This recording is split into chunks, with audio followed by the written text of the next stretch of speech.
we wake, hear the birds and see the sun. Hello beautiful people, it's Derryn here from Art by Derryn with another ArtStart DIY. Today I'm going to refresh my tiered tray and we're going to do a few of the surrounding things as well. So let's start with the beach shacks. I've taken off the Christmas message, that was the all is calm message, and swapped that over for a love is love. And I'm going to pop a little pitberry heart that I've made and just tie that on the top with a little bit of raffia. As you can see, I'm having problems. This is how well this glue sticks, the Gorilla Glue, the hot glue. Made a mess of that one, but other than pull out all the paints, I'm just going to touch up that heart with some copper to match my other colours. Here's that little love sign that we made last week in our hearts banner. If you haven't watched that already, I'll link it up the top. And just deciding here whether I'm going to put another heart or a flower, and I decide on a flower. This is the flower that we made with our anthropology dupe of the copper wreath of the flowers on the heart wreath. This is the one I made first, which was a bit too large, so I'm going to attach that with some E6000 and a little touch of hot glue. Hot glue and metal don't go together. It'll just pop off if you only use hot glue, so E6000 or something like it's the best to attach metal to anything. And I'm going to leave the peace and the joy words on those. I think they're suitable for any time of the year. You can never have too much peace or too much joy, I think. And I'm just bending up the petals there so that they sit forward. And here's our little beach shacks. Now I'm going to add a roof onto them now with some bamboo sticks. These are the ones from Amazon. They're about 1 centimetre wide. Just cutting those with my wire cutters. I haven't used my wire cutters in these bamboo sheets for a while and remembered that, oh, that's right, these big wire cutters leave everything bent at the ends. Like when you cut them, it doesn't cut straight lines. So I had to pull out my other little wire clippers and just tidying those edges up with a little bit of sandpaper. And then I'm going to use this first one to measure for the others, and I'll cut 4 pieces per shack, sand off the edges and attach those with a little bit of hot glue. Perfect for this. It's hot glue. Now I thought about painting them, but I thought, it really blends with the raffia, and it's got that same tone of colour, so I'm just going to leave them plain. Next we're going to make a little love bouquet, and this I actually made at Christmas time, but I didn't show it to you. It was made from a wood round and these little bricks, these wooden building bricks or whatever they're called, from Amazon. I'm just attaching this with some hot glue with my glue set on the high setting. As you can see, that's why I have got finger cuts all over. They look disgusting, don't they? But hey, they're so much cheaper if you buy them that way rather than buying the hot glue in inverted commas ones that are 3 times the price. So there's a little tip for you, and I'm sticking it on this freezer paper. Now I have since bought a silicone mat to do my gluing and stuff on, and it's fabulous. Nothing sticks to it, but as you can see, I'm having to lift it all to make sure that it's not sticking onto that paper. I'm sort of adding the glue to the top of the wood round there and letting it sort of dribble down the side while I'm fixing it. It does take a little bit of time just to get them all and the right way. You can see one's a bit skew-iff there, but I'm going to add some jute rope around the outside and then pop some florist foam on the inside, and we'll add some greenery.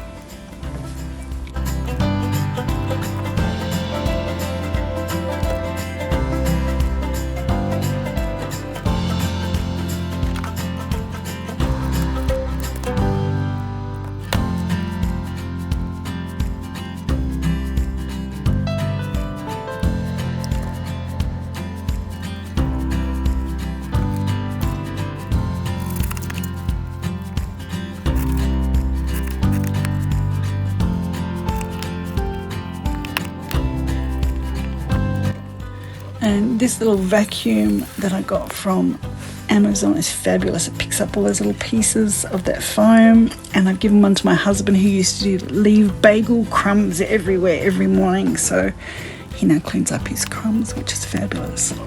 So using the lamb's ear, as this was a Christmas arrangement, I've put some fur in there as well, and we're going to add some eucalyptus leaves.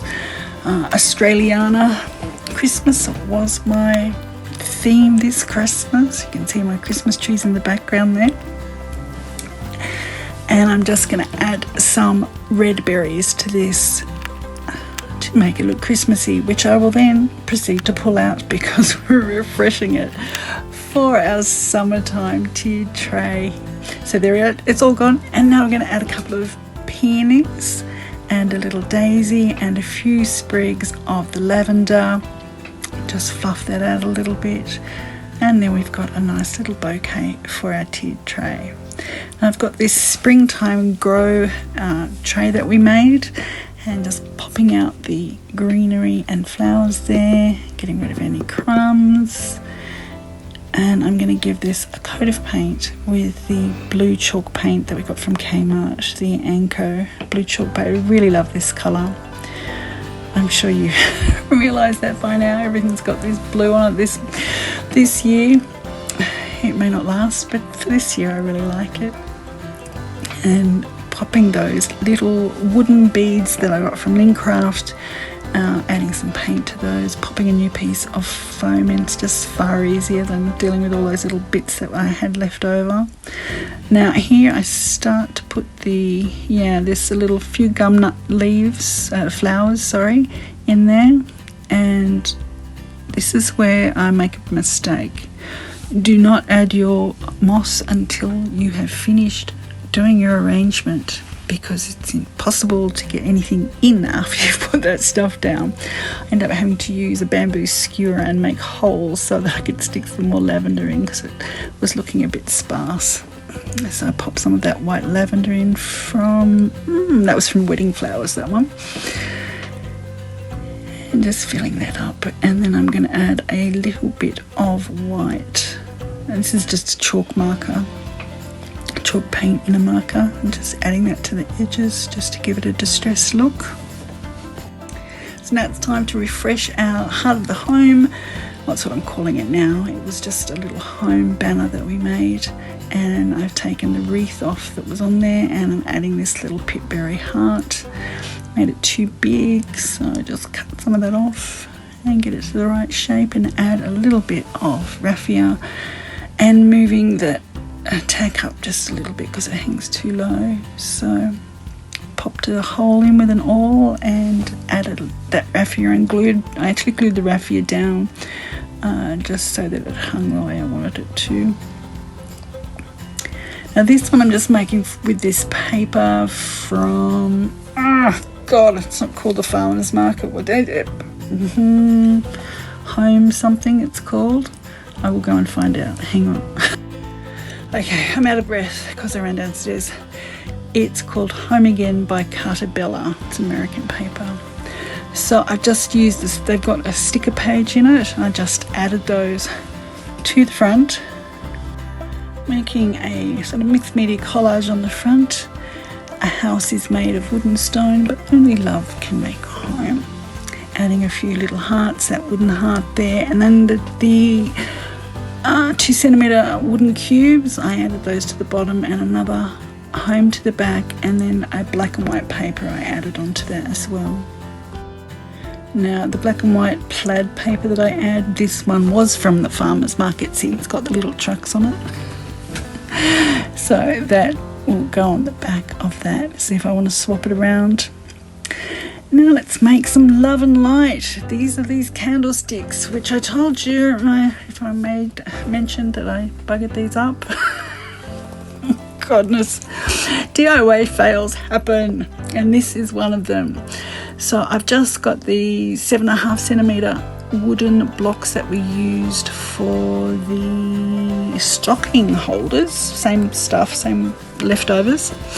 And I've added some blue chalk paint, and then got my chippy brush to add some distressing with the white. Now when you're doing this distressing, pouncing off most of the paint from your brush, and you want to brush it that's really stuffed up, you know, it's a really old one, does the best for this. And if you add too much paint, you'll see in a minute, I do actually go and wipe some of that paint off. I put too much on right there. I'm doing this to both of them. Now I had this idea that I was going to get a hole saw, and that somehow the hole saw was going to cut a hole deep enough for me to put my candles in. And it's been backwards and forwards to Bunnings. You will see in a moment where I actually do try to use the hole saw, and this is one reason why you always keep your packaging and try and undo it as neatly as possible, because I had to take it all back. The size was fine, but the attachment that I asked a male person in the tools section who worked there, is this the right adapter for this hole saw? And he said yes, and it wasn't. He lied. C'est la vie. So, I'm taking a while to add this paint, aren't I? And here we go. So here I am, so excited. Right, I'm finally going to put these in. Right, that's the adapter. That's the one he told me to get. Well, he told me to get, and I told him it was for wood as well. He actually told me to get one for metal, and the adapter didn't fit. So I had to go back to Bunnings and change it all, didn't I? So in the meantime, I'm looking at these thinking, well, do I want them to be really beachy? Do I want that sand... What are they called? They're not jellyfish. Oh my god, starfish. Wow, getting old. Okay. I wondered if I wanted to do that, so I put those out to start with, and adding a little bit of raffia and macrame cord to the bottom of those, and we'll join later into that saga. First of all, we're going to do a little surfboard. This is the second surfboard that came with my combi. I've got these stickers from Lincraft and these little dried flowers from Amazon, and I'm doing a little Cupid hippie kind of surfboard, because this is the side that you'll see when it's sitting on the combi van, and I just leave the other side how it is. I'll change that when I want to use it for something else. Don't use hot glue with those little flowers. Use some other glue, because it was too lumpy, and they're very, very thin. Now to the love beads. These love beads have been changed 3 times already by now. Okay, so now we're going to change them to a Valentine love sort. So this time I stamped with my stamp before I cut out, so I didn't get that sort of curved up edges like I did when we made the Christmas ones. And I'm using these little heart cutouts from cookie cutters, not cookies. Oh my god, living with an American husband. Wow. Okay, biscuit cutters. That's what we call them. From Spotlight, and using a bamboo skewer to put a hole in, and then sanding them with my sanding block after they've dried. Now I did leave them on the silicone mat to dry, and it actually kept the backs a bit wet. So I'd say after they've hardened enough so that they don't bend when you move them, I'd move them to a wooden board to dry so that they dry properly, because they were still a little wet on the back. So here we're going to make a little bow just to cover up what I know is going to be a messy knot underneath this, where I attach the heart, because it's kind of short. I should have probably taken a couple of beads off. It wouldn't have mattered if I did, but anyway, I'm trying to make do with what I have. For some reason I tied a knot onto the heart rather than doing a lark knot. I don't know why I did that, but anyway, attach this to that tiny little piece. Really squishing it in there, and then use the other piece to kind of wrap around it and add some hot glue, so you know it's all good. Add a bit of hot glue to anything, fixes anything. Trimming off those bits there and adding that hot glue and then bow over the top. You'd never know it was a mess under there, would you? What I did forget to do was to seal it, so I'm just adding a little bit of soft gel matte medium. You can use any acrylic medium on this, it'll dry hard. so that's protected. Just using my heat gun there to dry it off a bit. Now I'm adding a bit of raffia to these two, and I've decided I don't want the starfish, I want some hearts on these, so I'm going to add them with some raffia to the middle of the continuing saga of the candlesticks. Now I did actually stuff up tying these hearts on to start with and had to do it twice, but that's okay, we all make mistakes, don't we? So normally you would do this drilling bit before you'd painted and added your little pieces on there. Yeah, so that is actually the right hole. So now, to me, I thought that this middle bit here was somehow going to be a cutter, and that was going to cut the middle out of these. No, it doesn't work like that. But as you can see, you need a screwdriver to undo the screw to allow the drill bit to go in and to pop on the hole saw. It sort of all screws together.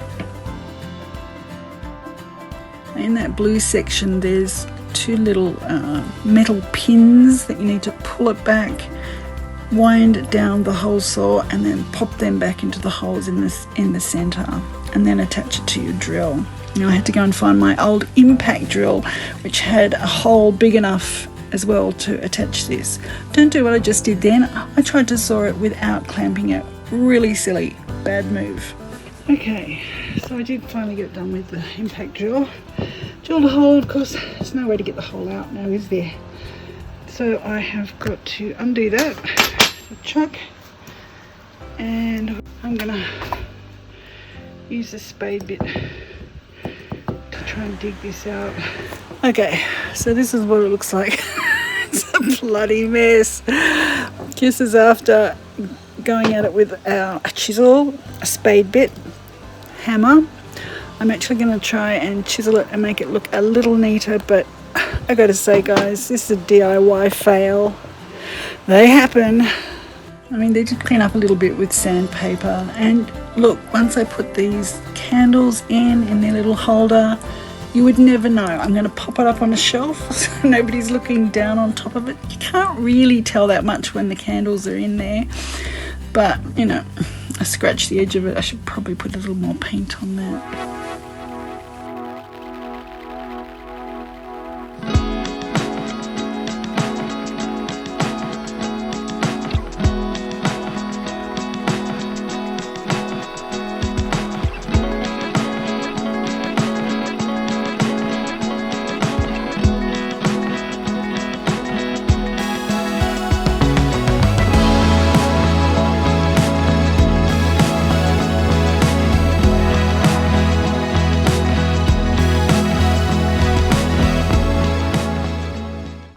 Thank you so much for watching. Please like and subscribe if you haven't already, and I'll see you next time. Bye for now. With you and I, the future is bright.